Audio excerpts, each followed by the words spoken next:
Jack Porter wiped sweat from his forehead as he finished his evening check of the cornfields.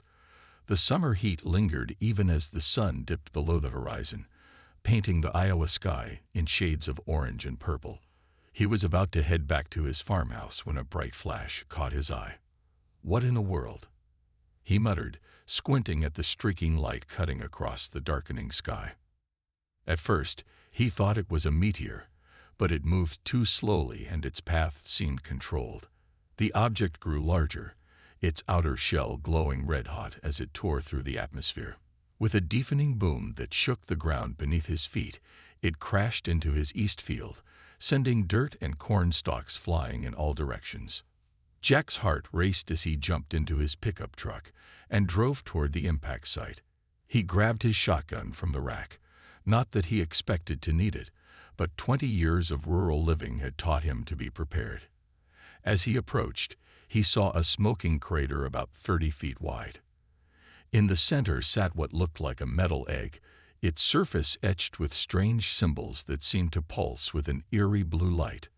He reached for his phone with shaking hands and called the county sheriff.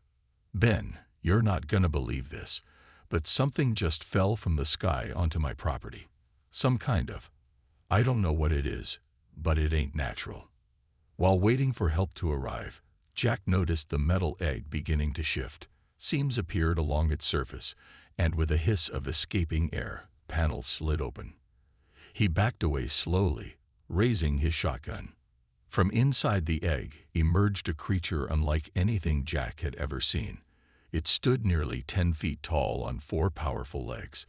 Its body was covered in thick, overlapping plates like a prehistoric armadillo. A massive head swung toward him, revealing multiple eyes and a mouth filled with teeth like steak knives. The beast let out a roar that made Jack's bones vibrate. He fired his shotgun out of pure instinct, but the buckshot simply bounced off the creature's armored hide. The beast charged, moving with shocking speed for its size. Jack barely made it back to his truck and slammed the door shut before the creature slammed into the side, rocking the vehicle on its wheels. Similar scenes were unfolding across the Midwest. In the small town of Riverdale, just 15 miles from Jack's farm, Deputy Sheriff Liz Gomes was responding to calls about strange lights in the sky when her radio crackled with panicked voices.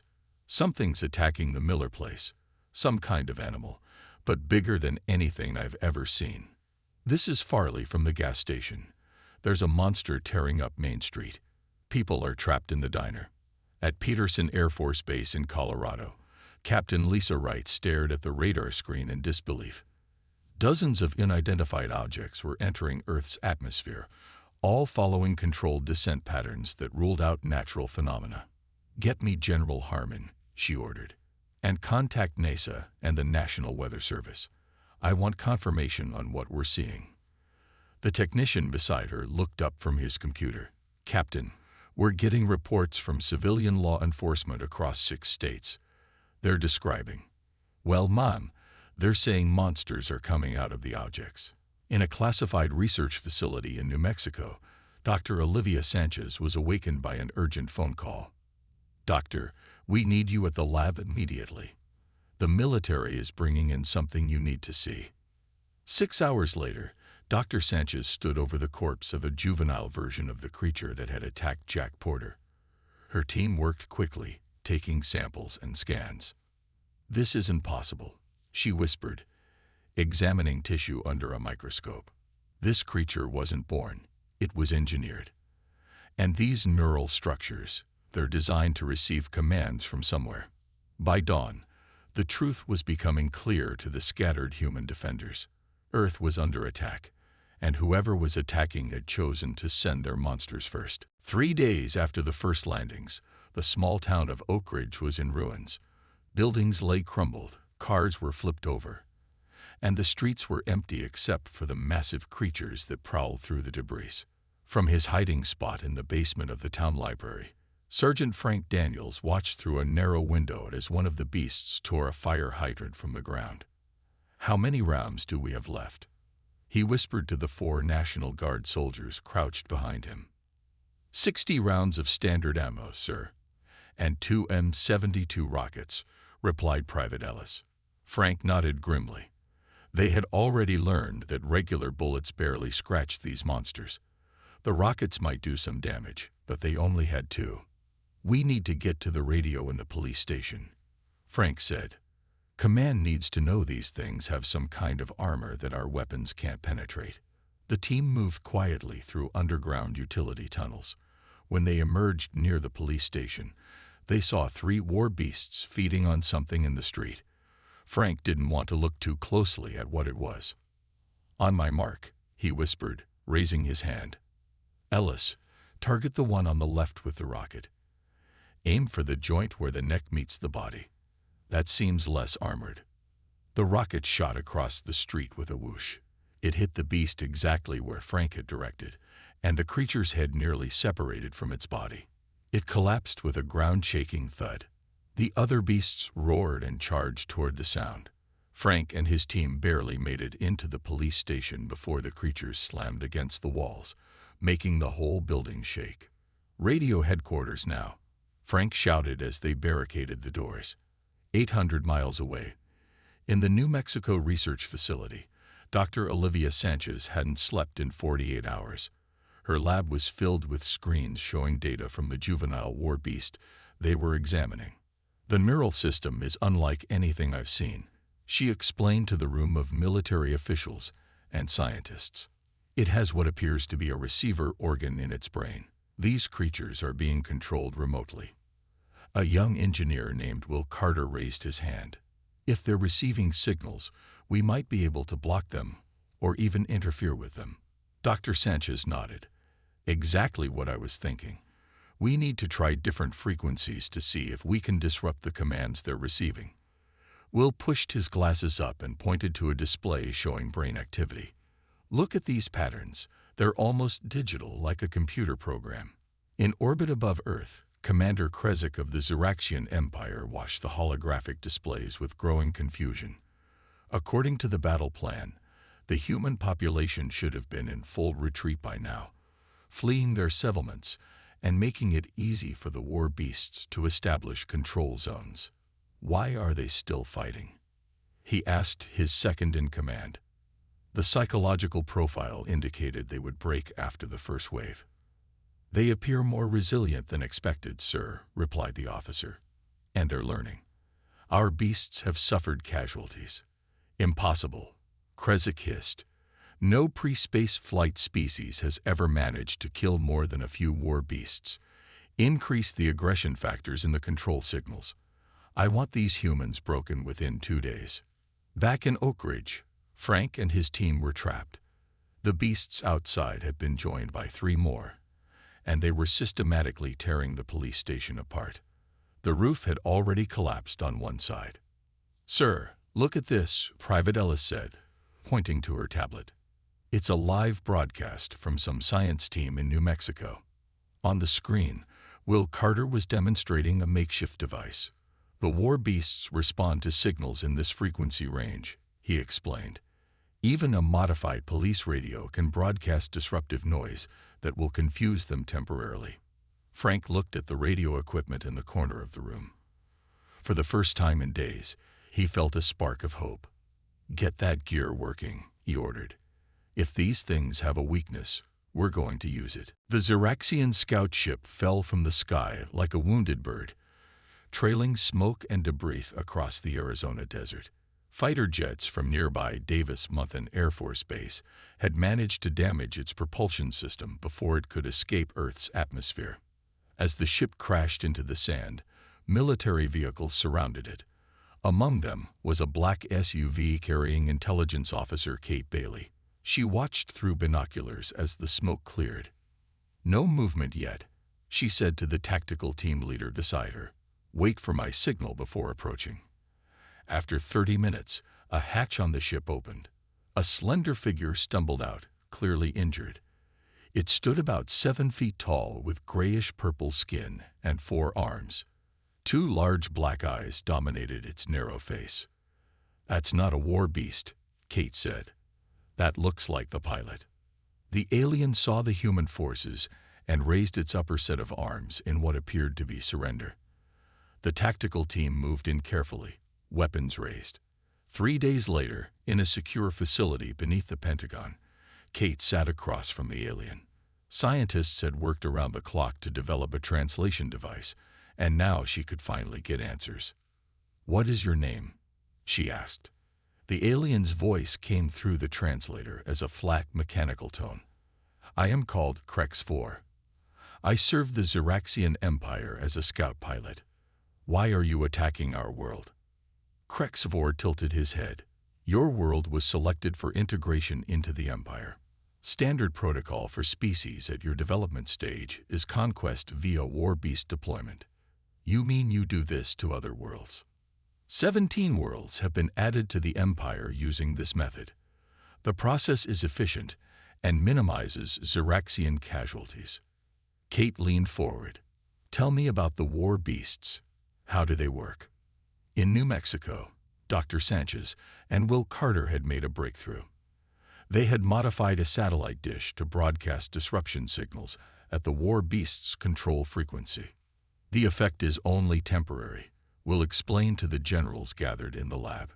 But it disorients them for about 3 minutes, enough time for soldiers to target their vulnerable spots.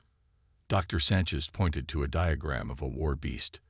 Their armor is nearly impenetrable, but they have 3 weak points: the joint between the neck and body, the underbelly, and the eyes. With conventional explosives applied directly to these areas, they can be killed. General Harris nodded. "We'll distribute this information to all military units. How soon can you produce these disruption devices on a large scale?" "We've sent the designs to defense contractors," Will said. "They can modify existing radio equipment. Maybe a week for the first batch." "We don't have a week," the general replied grimly. "The beasts have taken control of several cities already." Dr. Sanchez thought for a moment. "What about civilian radio stations? If we broadcast the disruption signal through them, we could cover large areas immediately." The plan was put into action. Across the country, emergency broadcasts were replaced with the disruption signal. The effect was immediate and dramatic. In occupied areas, the war beasts suddenly stopped attacking. Some wandered aimlessly, while others stood completely still. Military units seized the opportunity, targeting the confused creatures at their weak points. In orbit, Commander Krezek was furious. "What is happening? Why aren't the beasts responding to commands?" His communications officer worked frantically at the control panel. "Sir, the humans are flooding all frequencies with interference. We can't get clean signals through to the war beasts." "Impossible. Their technology is primitive." "Primitive but effective, sir, and they're learning quickly how to kill our beasts." Krezek pounded his fist on the command chair. "Prepare the warrior caste for deployment. If these humans want to fight, we will show them what real combat is." Back on Earth, Kate Bailey showed Krex-4 video footage of the war beasts being defeated. "Your invasion is failing," she said. "Tell me more about these warriors your commander is sending." Krex-4's large eyes widened as he watched the footage. "This has never happened before. No species has ever turned our control signals against us." For the first time, Kate saw what looked like fear in the alien's expression. Colonel Henry Washington stood before a room full of soldiers at Fort Bragg. On the wall behind him, screens showed images of war beasts and diagrams of their vulnerable points. "You've all been selected for this mission because you're the best we have," he said. "From today, you are the first Beast Hunter unit. Your job is to take back our cities." In the front row, Sergeant Frank Daniels listened carefully. After escaping the police station in Oak Ridge, he had been brought here to share his experience fighting the beasts. "Each squad will be equipped with these," Colonel Washington continued, holding up a device that looked like a bulky radio with a satellite dish. "The science team calls them neural disruptors. They confuse the beasts for about 3 minutes, giving you time to target the weak spots." After the briefing, the soldiers were given their equipment and loaded onto transport helicopters. Their first mission: retake Denver. Meanwhile, at the research facility, Will Carter watched as Dr. Sanchez connected wires to a sedated juvenile war beast. If this works, she said, we won't just disrupt their signals. We can actually send our own commands. Will nodded, his eyes fixed on the computer screen showing brainwave patterns. You're sure this won't kill it? No, I'm not sure, Dr. Sanchez admitted. But we need to try. She activated the device. The beast's body twitched, then went still. For a moment, they thought it had died. Then, slowly, it lifted its massive head and looked directly at Dr. Sanchez. Movement command, she said into a microphone connected to the device. Forward 2 steps. The beast rose shakily to its feet and moved forward exactly 2 steps. Will's eyes widened. It worked. We can control them. Dr. Sanchez immediately called General Harris. Sir, we've made a significant breakthrough. We can reprogram the war beasts to follow our commands. In space, Commander Krezek prepared for the next phase of the invasion. 100 Ziraxian warriors in combat armor stood in the deployment bay, ready to enter drop pods. These humans have been troublesome, Krezek addressed them, but they are still primitives. Your combat training and technology will overwhelm them. The warriors thumped their chest plates in response, a traditional sign of battle readiness. Just as Krezek was about to give the deployment order, his sensor officer called out, Commander, we have detected a human spacecraft approaching our position. Impossible, Krezek hissed. Their space technology is primitive. They barely have orbital capabilities. It appears to be a modified civilian vessel, sir, heavily armed. On board the spacecraft Freedom, Commander Diane Russell studied the tactical display. The hastily assembled craft carried a crew of 30, including NASA astronauts, Air Force pilots, and weapons specialists. They'd spotted us, reported her tactical officer. Their weapons systems are powering up. Diane took a deep breath. Remember your training. We may be outgunned, but we have surprise on our side. They don't think we're capable of this. She opened a channel to her small fleet of 6 modified spacecraft. All ships, initiate attack pattern Alpha. Target their communications array first. We need to cut off their connection to the war beasts on the ground. The human ships accelerated toward the much larger Ziraxian vessel. Despite being outmatched in firepower, they moved with unpredictable patterns that confused the alien targeting systems. Back on Earth, the beast hunters dropped into the outskirts of Denver. Colonel Washington activated his neural disruptor, causing nearby war beasts to freeze in confusion. Move in now, he ordered. His soldiers rushed forward, targeting the vulnerable spots they had been trained to hit. In the Pentagon War Room, General Harris received updates from both fronts. The beast hunters have secured the western quarter of Denver, an officer reported, and Commander Russell's fleet has engaged the alien mothership. What about the reprogramming? The general asked. Dr. Sanchez's voice came through the speaker. We've successfully reprogrammed 20 war beasts so far. They're following our commands perfectly. For the first time since the invasion began, General Harris allowed himself a small smile. Deploy them alongside the beast hunters.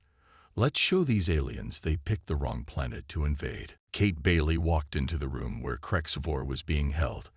The alien seemed less confident now, his 4 arms twitching nervously as she sat down.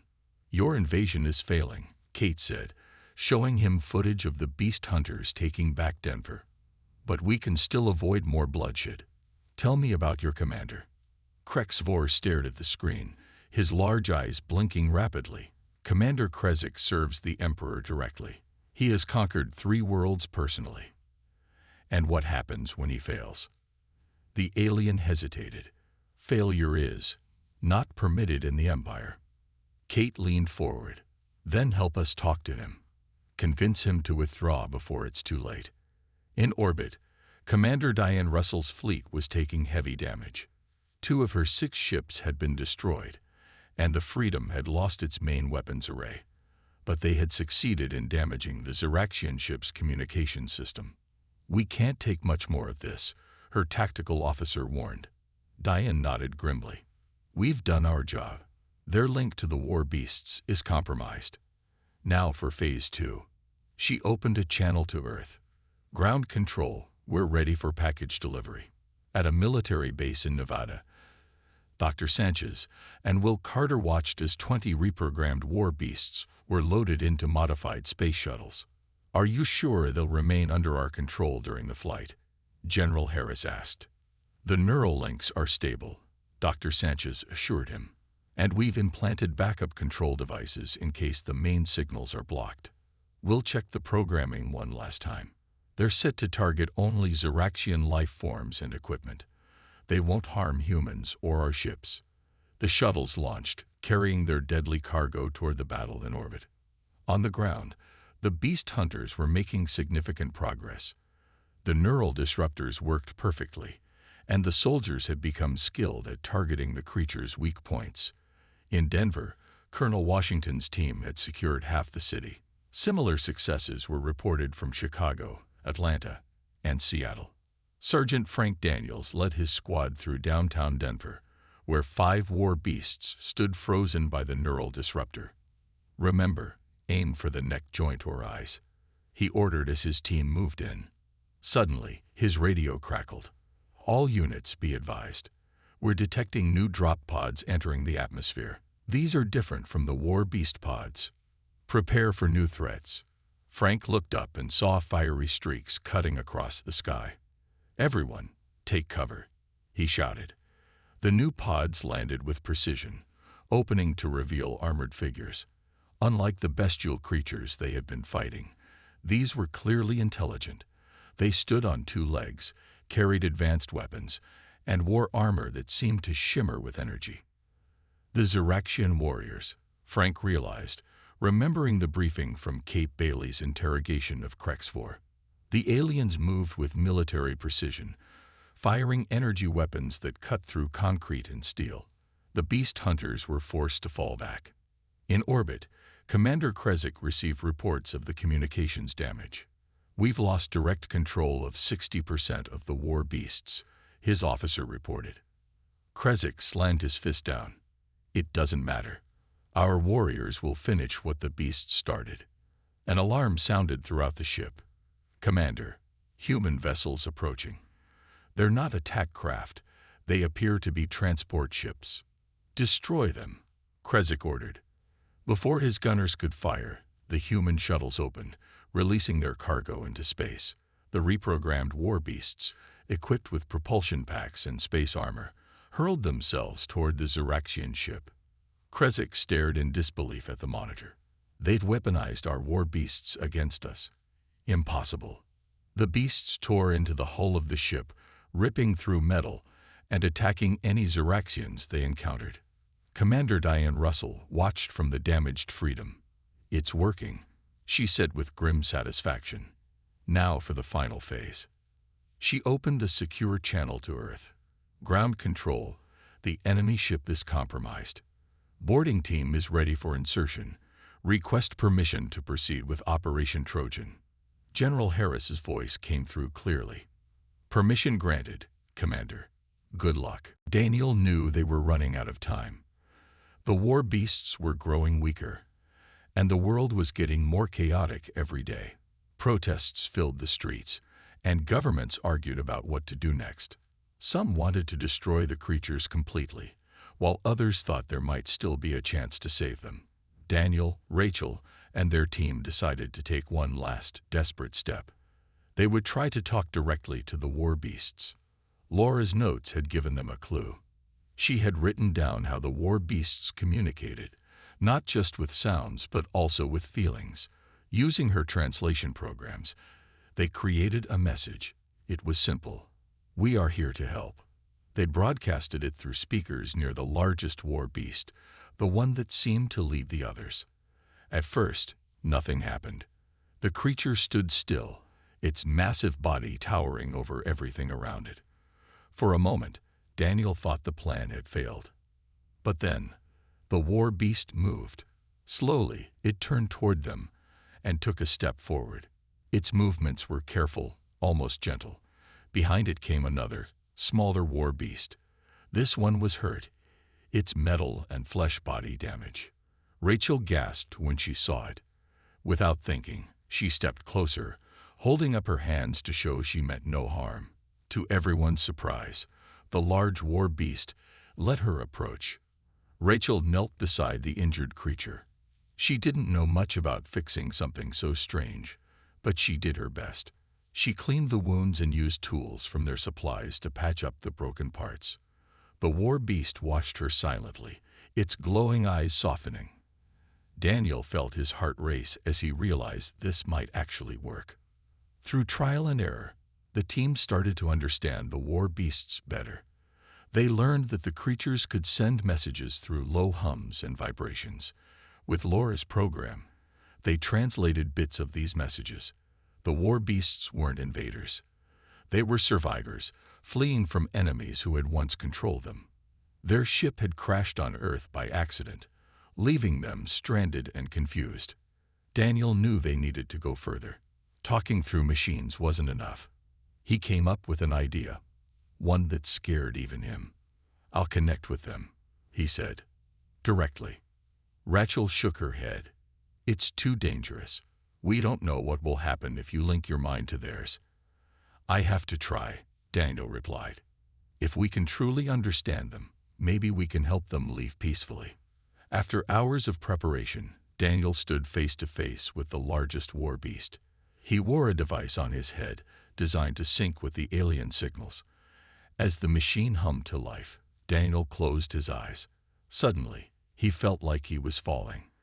Images flooded his mind. Strange planets, battles in space, and pain beyond anything he could imagine. But there was also hope. The war beasts wanted freedom. They wanted safety. When Daniel opened his eyes again, he was back on Earth. He looked at Rachel, tears streaming down his face. "They're not our enemies," he whispered. "They need us." With Daniel's guidance, the team helped the war beasts start repairing themselves. Together, they worked tirelessly, sharing knowledge and trust. It wasn't easy, and there were moments when it felt like everything might fall apart. But slowly, the war beasts began to heal. As the days passed, Daniel realized something important. The war beasts weren't just teaching humans about technology. They were showing them something far greater: compassion, understanding, and maybe, just maybe, a way to live together in peace. The war beasts were changing. With Daniel's help, they had begun to repair their damaged bodies and the remains of their ship. Each day, the humans and the creatures worked side by side, learning from one another. The war beasts showed the humans how to use their advanced technology, sharing knowledge that could change the world. In return, the humans gave them food, materials, and care. It was hard work, but it brought hope to everyone involved. Rachel stayed close to Daniel, watching him closely. She could see how much the connection with the war beasts had changed him. He seemed calmer now, more sure of himself. But she also noticed the toll it took on him. His body was exhausted, and sometimes he would wake up shaking from dreams about alien worlds. Still, he never complained. He believed in what they were doing. One morning, the largest war beast approached Daniel and Rachel. It made a low humming sound, and its glowing eyes focused on them. Using the translation program, they understood its message. "Thank you." Daniel smiled weakly, feeling both relief and sadness. He knew the war beasts wouldn't stay forever. Their home wasn't Earth. It was somewhere far away, among the stars. As the repairs continued, news of the progress spread around the world. People watched in awe as videos showed the war beasts working peacefully alongside humans. Many who had once feared the creatures now saw them differently. They weren't monsters. They were survivors, just like anyone else trying to find a safe place to live. Even those who had been against helping them started to soften their views. President Morgan held a press conference to announce a decision. After weeks of debate, the government agreed to let the war beasts stay until their ship was ready to leave. In exchange, the creatures promised to share some of their knowledge with humanity. It was a historic moment, a promise of peace between two very different species. But not everyone was happy. General Briggs and his supporters still wanted the war beasts gone. They argued that keeping them on Earth was too risky. Despite their protests, most people supported the agreement. For the first time in a long while, there was a sense of unity. People talked about building a better future, one where humans and aliens could coexist. Finally, the day came when the war beast's ship was repaired. It stood on the edge of the ocean, gleaming under the sun. The creatures gathered around it, preparing to leave. Daniel and Rachel stood nearby, watching silently. They felt proud of what they had accomplished, but saying goodbye wasn't easy. The largest war beast turned to face them one last time. It lowered its massive head, almost bowing. Then, without a sound, it stepped onto the ship. One by one, the other war beasts followed. When the last one was inside, the ship began to rise into the sky. It glowed brightly, casting a warm light over the water before disappearing into the clouds. Daniel looked at Rachel, tears in his eyes. "Do you think we'll ever see them again?" he asked softly. "I don't know," she replied. "But I do know this. They'll remember us, and maybe someday we'll meet others like them." As the crowd cheered and cameras flashed, Rachel whispered something only Daniel could hear. "We did it." For the first time in months, the world felt lighter. The war beasts were gone, but they left behind more than just memories. They taught humanity that fear didn't have to win. Compassion and understanding could make all the difference. And as people looked up at the stars, they wondered if somewhere out there, the war beasts were looking back, remembering a small blue planet that chose to help instead of harm. It was a new beginning, not just for Earth, but for the galaxy. Somewhere among the stars, the war beasts carried the story of a world that dared to believe in peace.